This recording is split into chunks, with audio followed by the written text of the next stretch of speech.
आता आपण जाणून घेऊया सुगड पूजा। सुगड पूजेसाठी काय काय साहित्य लागणार आहे।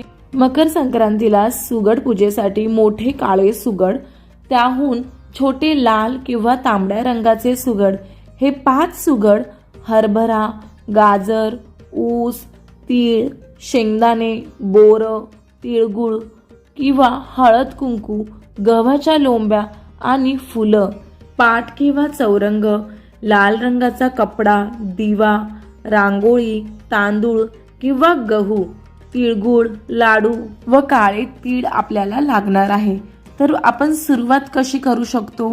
एका लाल पाटावर किंवा चौरंगावरती आपले सर्व सुगड व्यवस्थित धुवून स्वच्छ करून त्याला हळदी कुंकू लावून पूजन करायचे आहे।